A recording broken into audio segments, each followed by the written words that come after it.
Kia ora. Tēnā koutou katoa.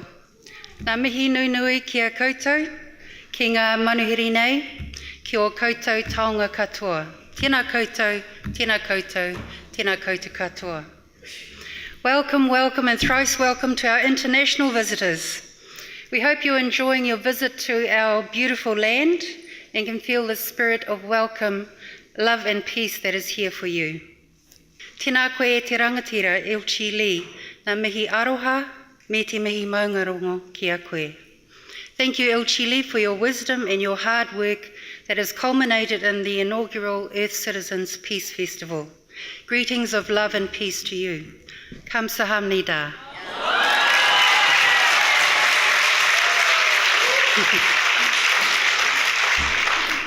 Greetings also to my fellow presenters. I am humbled to be part of such esteemed company. Nā mihi nunui kia koutou. Ko ai au, ko au te uri o te taitokiro, o ngā iwi o Ngāti Hine, Ngāpuhi, me Ngāti Wai. Tēnā koe ki ngā iwi o Ngāti Rehia hoki. So who am I? I am a descendant of the people of this region, of Te Taitokiro, and belong to the tribes of Ngāti Hine, Ngāpuhi and Ngāti Wai, and that means I am also linked to the people who belong to this particular land we stand on, Ngāti Rehia. And I am also an Earth citizen.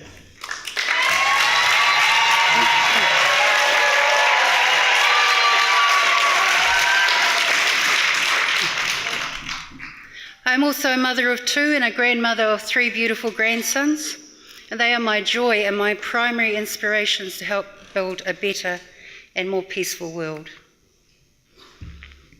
Now, what I'm going to talk about may seem a little bit negative, but I want you to keep in mind that the work that I do, the people that I work with, is built on a foundation of hope and of love. So I'm also a social researcher, and most of the work I do is in dealing with the effects of historical trauma and colonisation on Māori and other Indigenous peoples around the world. And the reality is that while a trauma event may have happened many generations ago, for some people who have been unable to deal with that trauma effectively, it becomes stored in the mind, body and spirit of those people. And that often means that the trauma is then passed on to the next generations, and you can actually end up with people being born who already carry the trauma within their bodies, minds and spirits, which they then add to with the traumas they are likely to experience for themselves. And this is very common for many Indigenous peoples. So I've only been involved with body and brain yoga since May 2016, and as you can see, I'm a work in progress. But from my first experience, I could clearly see how the practices of body and brain can be of benefit to me personally as well as professionally.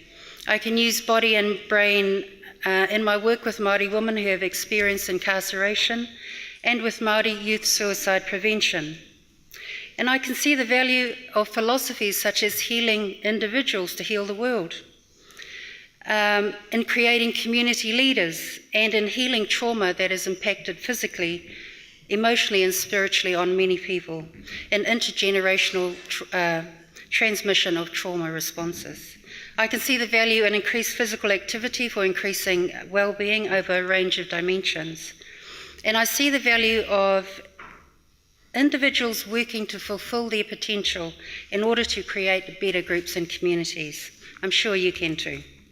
So two of the current projects I'm working on, I work with young and adult Māori people who have had experiences of suicide, either their own or that of family and friends. The first project, Heara Toiora, ran from January 2015 to June 2016, and we used art, drama and dance to open spaces where our young ones could have conversations about suicide and where they could be held safely. And one of the simplistic findings of that project is that what our young ones need most is to be loved. They need to feel secure with a strong sense of belonging and to have purpose. But I say that's a simplistic finding because too often our youth are mired in contexts which include poverty and violence and other dysfunctions, and those contexts have to be understood and taken into account in order to create effective programs. And our young ones and their families need to be treated with respect and with love and supported to create positive transformations in their lives rather than being denigrated or blamed. So another finding is that effective programs must also be developed from within our own culture for them to be able to speak to the minds and the spirits of the people and create change. But we must also have the freedom to use other modes of being and doing, such as the principles of and practices of brain education. And understanding how pain is stored in our bodily organs, for example, provides the basis for understanding how to release that pain. And the resilience and strength derived from developing leadership in our young ones is also a finding that aligns with brain education. The importance of connection, building better relationships with self, with friends and family, with God and the universe, and with Mother Earth, who we call Papa Tuanuku. But in order to develop leadership and strengthen connection for many of our people, healing is also necessary.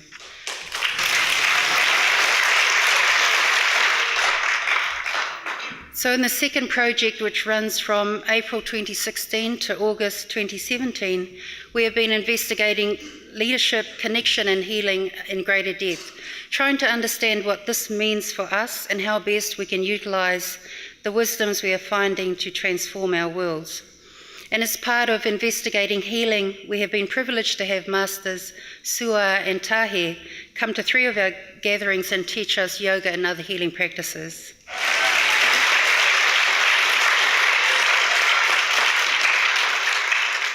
I was a little apprehensive at first as to how readily our youth would take to this very different form of physical activity, taught by people who looked and sounded different. And it's a little bit like what Dave was talking about. Sometimes our kids think they're a bit too cool to try these new things. But I was amazed at how speedily the connection was made, and that occurred right from the first porphyry, or our ritual greeting process, where Master Sua and Tahe sang a Korean version of Pokare Kareana.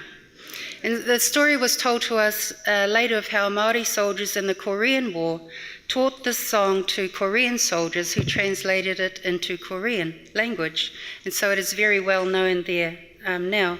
So for us, immediately the process of what we call whakawhanaungatanga, or the binding of relationships through making connections, was enacted. So some of the activities, as you can see in the photos there, involve use of the Healing Life wand and belly button healing. And it was just incredible. We were, the first time they arrived, we were unpacking the Healing Life wands and turned around, and the youth had picked them up and formed a line and were, using them to massage each other. It was just incredible.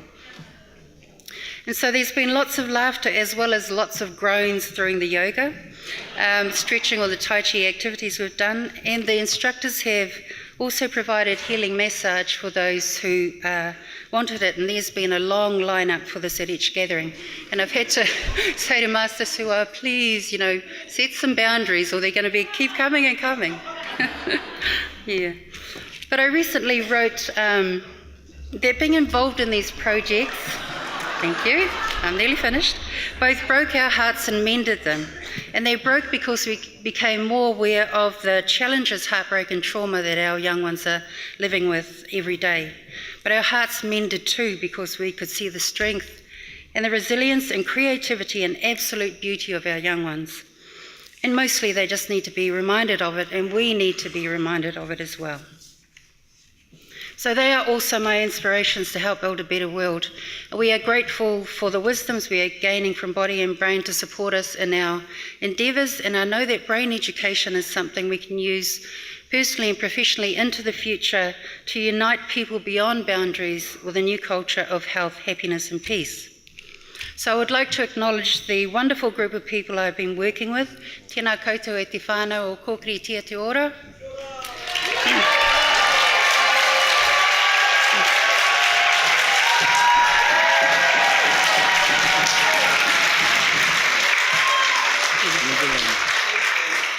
Tēnā nui te aroha ki a koutou. And as a gesture of love and respect for all gathered here, they would like to offer a song to you in our language.